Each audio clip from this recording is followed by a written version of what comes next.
Hi guys. So I have a really spectacular DIY project for you today. We're going to convert your old canister filter into a sump. Now why would we want to do this? Well, in my opinion, canister filters suck. Yes, they can keep your water clean for a period of time, but they have a lot of drawbacks that people don't really know before they get a canister filter. Okay, so what is a canister filter? It's basically a bucket. It's a bucket that works on suction. It sucks water out of the tank, returns water back into the tank after passing the water through some filter media. Everybody has one of these. Well, okay, not everybody has one of these, but lots of people have these things, and they use them incorrectly. The first thing they do is they use the actual filter pads that are supplied with the canister filter, these filter sponges. And they work up until a point, right up until they get clogged, and then you have to take the whole canister filter apart, take it outside, sloosh out the freaking sponges until water can flow through them again, put it all back together and stick it back in the corner and or under the tank or whatever, and then run your pipes again and and prime the thing and whatever, go through that whole process. Brand new canister filters are fun. They usually work really well. You push the button a couple of times and they prime right up, and that's great. And for a month or so they run beautifully, and then the water starts to slow down. Because they get clogged, because the stuff you want in there, the good bacteria, grows all over those filter pads, and eventually, and the dirt and the muck and everything else they're sucking out of the tank gets stuck in this little 5-gallon bucket. Not even usually, they're usually 3 gallons. There's the fluval ones, those big $350 ones. Those are a little better. They still have the same problem, mind you. They do have something that the others don't, which is a spout at the bottom, so you can drain out a lot of that muck, so when you start it back up again, that muck doesn't go in your tank. Herein lies the real problem with canister filters. So, other than the monthly maintenance, at the least, if you got a dirty tank or a lot of fish in there, you're going to be doing this every 2 weeks. Is that if the power goes out, for any reason, for long enough for the bacteria in that bin or in that canister filter to release, it all flows to the bottom. It all drops off the pads, it drops off of the sponges, and it ends up down at the bottom of the canister filter. And this is true whether you're using the filter pads and sponges, or if you've hyped up your canister filter and replaced all that garbage with lava rock and whatever other media you might like in filter floss. Doesn't matter. 2 things: it's always going to get clogged, and 3, if the power goes out long enough, for whatever reason, when that canister filter comes back on, all of that muck and all of that dead bacteria is now going to get sucked through the pipes and dumped into your aquarium, which can kill your fish. I have a video from about 4 months ago, where this happened to me. I had 2 canister filters on a 125-gallon tank. One of them, I took them both down for maintenance when I was cleaning the tank. I put the smaller one back on, I primed it, it primed up, everything worked, it was fine. The bigger one did not prime up right away, and I walked away from it. And a few hours later I came back and decided I needed to get that canister filter running again. So I worked on it for about half an hour. I finally got it primed. I saw a little bit of muck come out of the tube, but nothing major, and I walked away. When I came back an hour later, the tank was black, full of the garbage from that big canister filter. And it killed some fish. They couldn't breathe. There wasn't enough oxygen in the water because all of that muck from the canister filter was now in their water, and the 2 filters weren't working fast enough to get it out, and it killed them. Too much garbage in the water. And it was my fault for walking away and not realizing that this was going to happen, but that's what happened. So, since then, I've been terrified of canister filters, and I have gotten into a habit of the few canister filters we still have around, cleaning the dang things every 2 weeks. Sick of pain. So, there are other types of filters, obviously. The sponge filter, which is great, but it has the same problem in that every couple of weeks you've got to take it out of the tank and you've got to sloosh it off into a bucket and get it cleaned and make sure it's functioning up to 100%. And and then put it back in your tank. Same thing with the hang on back filter. Every couple of weeks, you've got to take all the media out of it, clean the media off, put the media back, make sure you clean out the filter itself so it doesn't dump all that garbage back in your tank. This is the problem with all filters except the sump. Sump does not have this problem because all of the garbage is held in place by gravity. The sump is below the tank. The garbage that comes out of the tank goes into the sump. It does stick on pads and lava rock and whatever media you put in there. But the way the water flows at a sump is that it flows from top to bottom, and then the pump in a clean space pumps the water back. And this means that all that garbage stays in the sump. If the power goes off and you have to turn the sump back on again 4 hours later, it doesn't matter. It's not going to drag all that garbage up all of a sudden and dump it in your tank because it's held down by gravity. So the sump is really the best filtration system for freshwater or for saltwater. However, I feel a little bit differently about canister filters on saltwater simply because they don't build up the same kind of bacteria and I don't really get the same kind of problems with them. This is another story altogether. But on freshwater, canister filters are the worst if you're not one of those people who's going to take care of the maintenance on it every couple of weeks. I'm just not that guy. I have too many tanks and I don't have time for that. So, what I'm doing now is I'm converting all of my canister filters over to sumps. Oh yeah, that's right. Instead of going out and buying sump pumps, which can be really freaking expensive, I'm using the canister filters as the sump return pump. And they're working beautifully, and the sumps are working beautifully, and everything is great. And you can do this for right on about 50 bucks because you need to build an overflow. If you didn't have to build an overflow, you could do it for 10 bucks. But well, no, I take that back, 20 bucks. But with the PVC overflow, it's going to run you right about 50 bucks. I'm going to show you how. I'm going to show you how to convert that canister filter into a sump, and show you how they work afterwards. And I'm telling you, you're going to love this hack. It's great. It's cheap. It functions beautifully, and you get rid of all that freaking extra maintenance. So I'll show you. Hold on. Okay, so what do you need to convert your canister filter into a sump? Well, the first thing you're going to need is your old canister filter. This old leaky piece of crap that has caused you so much pain and made you clean it so many times. This is the first thing, and you're going to throw away most of it. The next thing you need is a bin.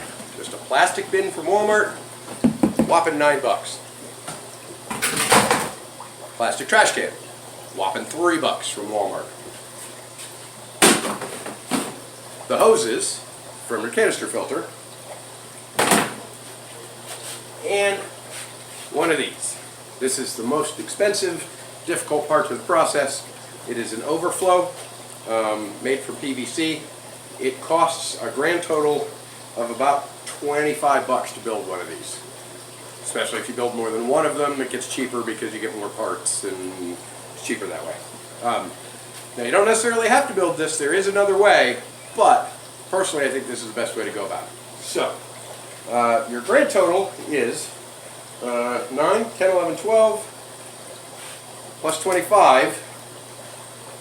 You already have the canister filter. You already have the hoses. You're going to need some media, so you're going to have to go out and buy a $4 bag of lava rock from Home Depot or wherever. Oh, and some filter pad, which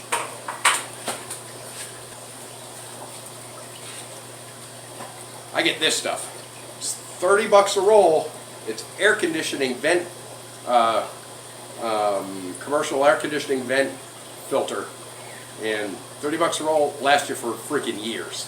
So there's all your needs, and I will get to showing you how to put this thing together. Okay, let me show you how to assemble an overflow. Basically, all you're going to need is some 1 1/4 inch PVC pipe, some 1 inch PVC pipe, and some PVC parts. So you're going to need a couple of these. You'll need 1, 2, 3, 4 of these. These are T connectors for PVC. Then you're going to need caps. 1, 2, 3 caps. Because obviously in some places you don't want water going in and out. Then you're going to need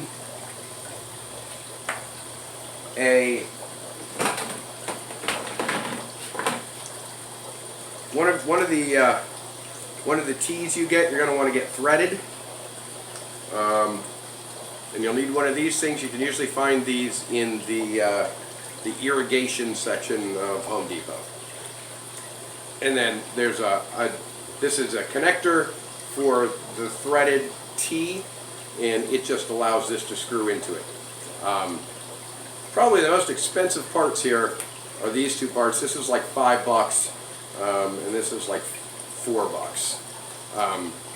These regular tees are super cheap. They're like $1.50. I always buy a full length 1 1/4 inch pipe, so I can cut it. And then to assemble this thing, so you're basically just sticking this thing together so that it forms a U. Okay? This is the part that's going to go in the tank. This is the part that's going to be on the outside of the tank. Now, this thing itself doesn't actually flow water. Water does not flow through this as the siphon. This is basically the holder for the siphon. The siphon itself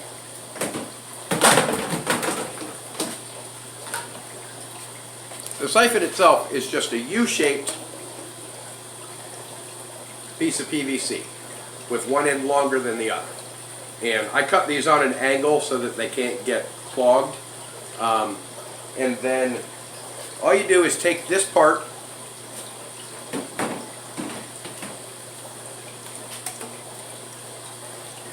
and drop it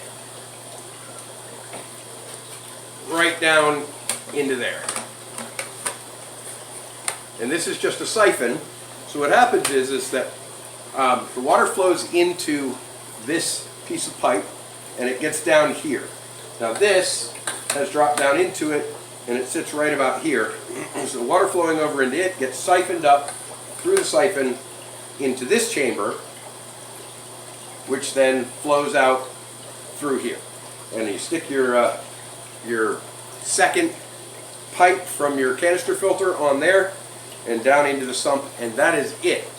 And then you have to prime it. Basically, the way you prime it is you just dunk the whole thing underwater, wait till it gets completely full, pick it up, drop this side over the outside of the tank, leave this side inside the tank. That's it. And then water will instantly start flowing out of your tank, through this pipe, through the tube, down into the sump that you've created. Really easy. This thing is super easy to make. You can do it with just a regular PVC cutter knife, and except for the top here. In order to cut these grooves, you're going to need a table saw or a miter saw, so you can just cut some grooves in it. I guess you could do it with a hand saw if you're one of those guys who wants to work that hard. And that's it. Put your caps on the bottom and glue it all together, and bingo bongo, you've got yourself an overflow. First, open this canister filter up.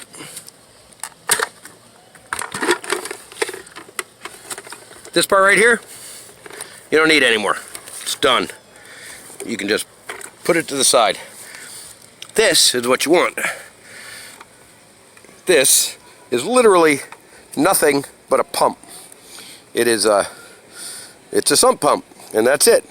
So it's probably filthy because it just came off of a used canister filter, so you're going to want to wash it off. All clean now. We cleaned out the impeller. All clean, all ready to go. So next thing we're going to do is we're going to break these plastic tabs off. We have no use for those whatsoever. Those plastic tabs can go. They just get in the way. So let's break them. Now they can't get in the way anymore. And that's it. That is now our new sump pump right there. That's it. No more modifications needed. For our bin and our trash can. The bin is just a bin. The trash can goes inside the bin, and we put our sump right into the trash can. Hold on. So your canister filter came with 2 of these lovely hoses, but you don't need them both. You only need one. So take one off. Don't throw it away. You're going to use it for your siphon, for your overflow. And then the other one, that's the return hose. And all you're going to do is drop this right in this trash bin. That's it. Right in there. It goes in the trash bin. In the trash bin, you're going to cut some holes in the sides of it, about 1 inch down, so that the water can flow over into the trash bin. That keeps the trash bin clean, so that it doesn't have debris to return to the tank. And then the rest of the bin is where all your filter media goes, and where the siphon overflow pours its water back in. So the water flows in here, and then it flows through the holes in the side of your trash bin, which you will drill right here. And this now acts as your return pump. And this hose right here goes right over the side of your tank and returns the water. So let's show it to you working real quick. Okay, so I have just set it up. It is working on this 75-gallon tank, which is murky as hell because it's been running an over-the-back filter that is dirty, and I have just put the new sump filter on. Okay, so what do we have? Here's our PVC overflow. Water flows in here, and it runs down the back there. I don't know if you can see it. Down the back there into that green hose. And the green hose then flows underneath here, right back down here, flows into this part of the bin. Flows into this part of the bin right here. You can see I've drilled some holes in the trash can. The water level flows up over into that trash can, and there's the canister filter head, which is now the return pump. The water flows right back up, right here, right back into the tank.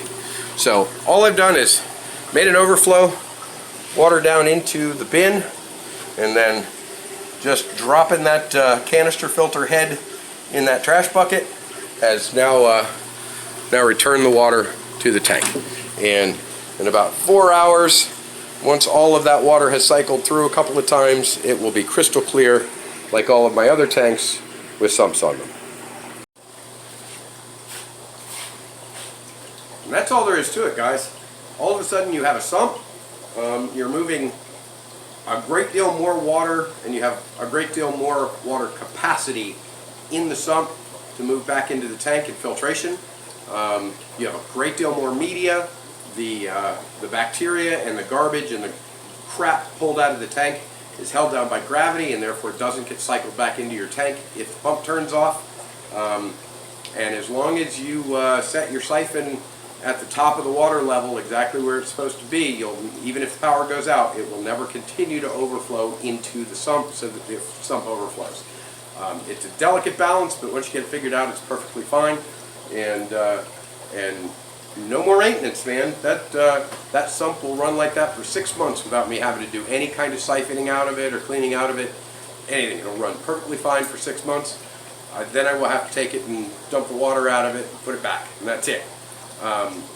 So yeah, if you want to convert your canister filter to a sump, this is the way.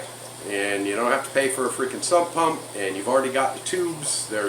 They're ready to go from the canister filter, and all you gotta do is build the overflow. That's it. It's easy peasy.